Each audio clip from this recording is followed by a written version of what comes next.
Thank you. Will you do me one favor?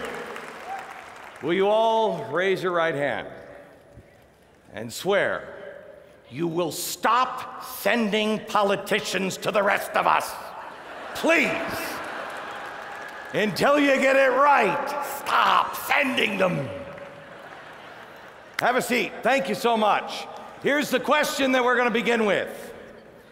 Is the American experiment over?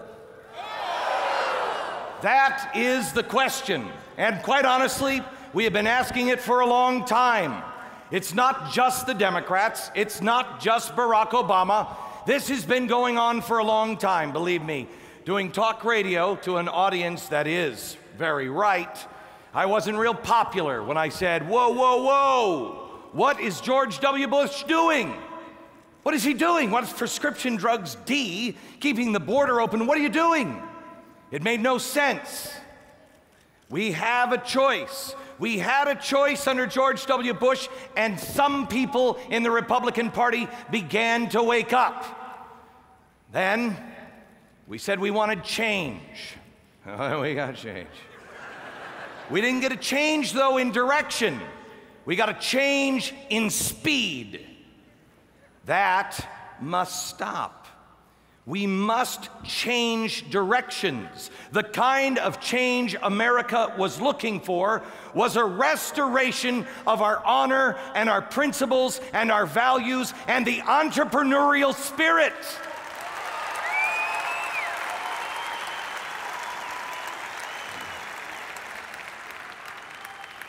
When people say, oh, we want to take the country back, there are many people in the country that say, take it back from whom? Take it back from the establishment that has taken it from the individual. This country, when you ask somebody who is the leader of the United States of America, they will always answer Barack Obama or George W. Bush. Wrong answer. The leader is the people. We, the people. They follow us. And I've got good news for you. For a long time, I've never seen anything quite like what has happened in the last year and a half. I've seen a smear campaign of the American people unlike anything I've ever seen. The Tea Party and the 9/12 group, it is incredible to me how they have taken those good people, the people that we saw on the Restoring Honor rally in Washington, D.C. The star of that was not me or Aveda King or anybody else, but it was the people that were standing there. The biggest unreported story in the history, possibly, of this nation is who is showing up. It's not racists. It's not people that are just angry. They are good, decent, hard-working people who are frightened for their country, frightened for their children. They are smart people that understand you cannot continue to spend the way we have been spending for generations. FDR knew you couldn't pass the debt of Social Security on to the people in 1980. Those are his words, and yet they did it anyway. I mean, I remember Ronald Reagan, before he was even president, saying this is not going to last long. And then we heard in the 90s it wasn't going to last until, maybe 2013, 2018. Well, unfortunately, we had a few things come our way to speed that up. So now why are people surprised when we say we can't afford all of this? Why do they think it's politics? It's true. So now what are we going to do about it? There have been people throughout all of history,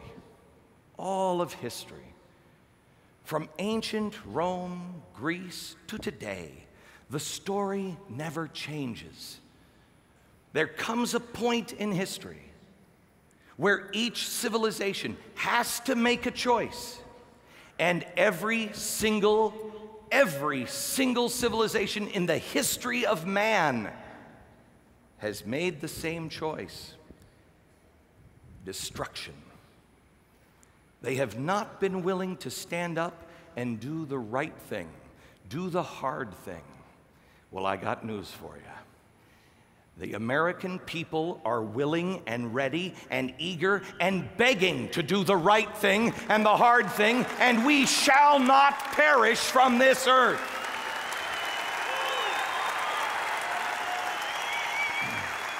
The question is the American experiment over? The answer is clearly no, it is not over.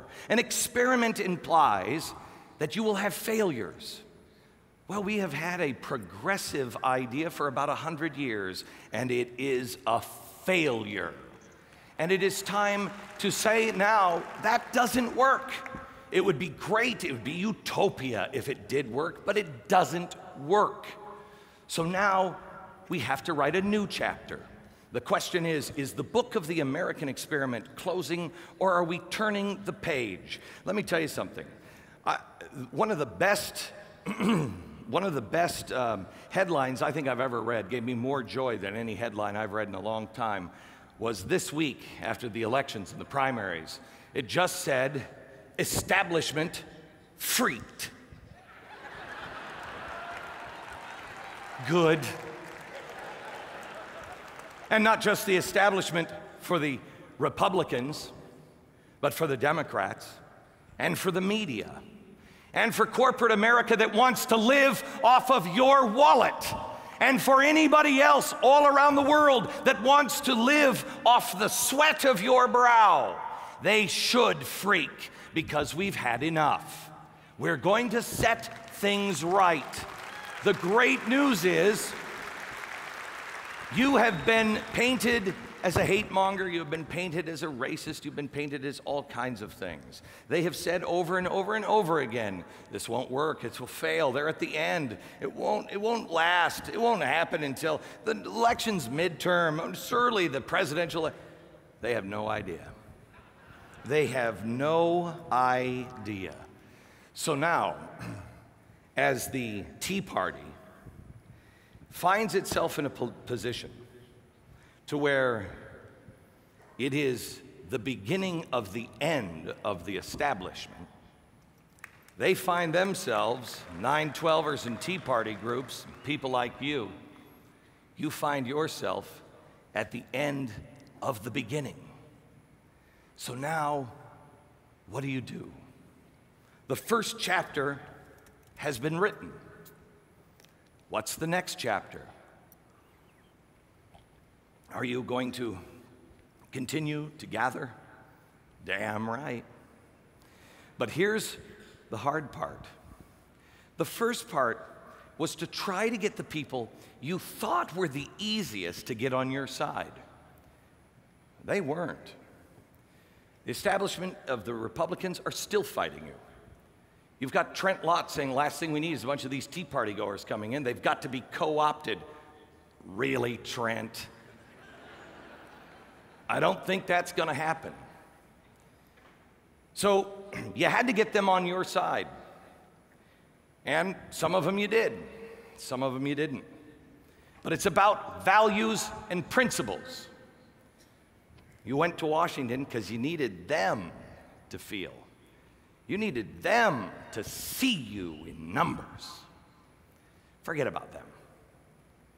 Now, the next phase is to make sure, and I've gotten a lot of heat this week for saying this, but Tea Parties, as much as I love the lady in the Statue of Liberty uniform, you gotta stop. And here's why. Every time I have ever spoken to a group, I was in Seattle, 10,000 people. It was unbelievable. And I saw this woman who was dressed as the Statue of Liberty, and she looked, a smaller version, but she looked like the Statue of Liberty. And I said to my crew, I said, that will be the front page of the Seattle PI tomorrow. It allowed